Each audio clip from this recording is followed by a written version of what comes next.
చాలా మందికి ఒక అవగాహన ఉంటుంది. చెవులు ఎప్పుడు క్లీన్ చేసుకోవాలి, దాని లోపల ఉన్న మలం తీయాలి అని. చెవిలో నొప్పి లేనంత వరకు, చెవు సరిగ్గా వినిపించినంత వరకు చెవిలో ఏమీ పెట్టకుండా ఉండడం మంచిది.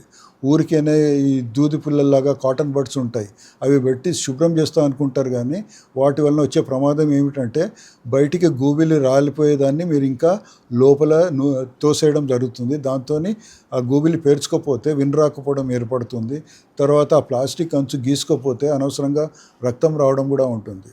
మన గోర్లు ఎట్లా పెరుగుతాయో చెవిలో ఉన్న చర్మం కూడా మెల్లిమెల్లిగా బయటికి ఇట్లా వచ్చేస్తూ ఉంటుంది. దానిపైన ఏదన్నా గూబిలు ఉంటే అది రాలిపోయిన దాన్ని తూడ్చాలి, అంతేగాని లోపల పెట్టి ఏమి తిప్పడం చేయకండి. చేయడం వల్ల ఏమవుతుంది, లాంగ్ టర్మ్ మీకు వినరాకపోవడము, తర్వాత చెవిలో వేరే ఒకటి కాకుండా వేరే ఏదైనా ఇబ్బంది వస్తే మళ్ళీ దానికి ట్రీట్మెంట్ తీసుకోవాలి.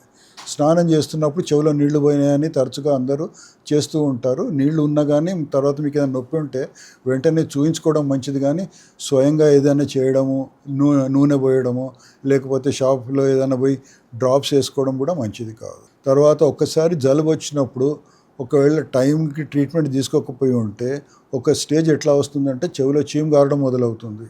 చీము గారడం మొదలైంది అంటే ఇంకా నీళ్లు పోకుండా కాపాడుకోవాలి. జలుబు వస్తువులు వాడడం మానేసేయాలి, పుల్లటి వస్తువులు మానేసేయాలి, నూనె అవన్నీ పోయకుండా వెంటనే డాక్టర్ దగ్గర సంప్రదిస్తే కర్ణపేరుకి చిన్న రంధ్రం పడి చీము గారుతూ ఉంటుంది. కరెక్ట్ టైంకి ట్రీట్మెంట్ తీసుకుంటే ఆ రంధ్రం అనేది అదే స్వయంగా మూసుకుపోయే ఛాన్స్ ఉంది. ఒకవేళ దాన్ని నిర్లక్ష్యం చేస్తే ఆ రంధ్రం అట్లాగే ఉండిపోతే కొన్ని రోజులైన తర్వాత చీము గారడం ఆగినా కానీ మళ్ళీ ఎప్పుడైనా నీళ్లు పోతే మళ్ళీ చీము గారుతూ ఉంటుంది. అట్లా మాటికి జరుగుతూ ఉంటే, తరచుగా చీము గారుతూ ఉంటే వినరాకపోవడం అనేది ఏర్పడుతుంటుంది. దాంతో లోపల నరాలు కొంచెం దెబ్బతింటూ ఉంటాయి. దాంతో వినరాకపోవడం ఎక్కువ అవుతుంది. మొదట్లోనే మీరు ట్రీట్మెంట్ కరెక్ట్గా తీసుకుంటే దాన్ని అక్కడే ఆపుకొని తర్వాత ముందు జాగ్రత్త తీసుకోవచ్చు. ఒక్కొక్కసారి చెవిలో చీము గారుతుంటే నూనె పోస్తూ ఉంటారు, వెనకటికి చేసేవాళ్ళు. కానీ ఒక్కొక్కసారి ఏమవుతుందంటే ఇట్లా రంధ్రం ఉన్న వాళ్ళు చెవిలో నూనె పోయడం కానీ వేరే ఏదైనా డ్రాప్స్ తీసుకుంటే దాని లోపల మీకు బూజు, ఫంగస్ అంటాము, ఆటోమైకోసిస్ అనేది డెవలప్ అవుతుంది. దానివల్ల దురద వస్తుంది, వినరాకపోవడం ఎక్కువ అవుతూ ఉంటుంది.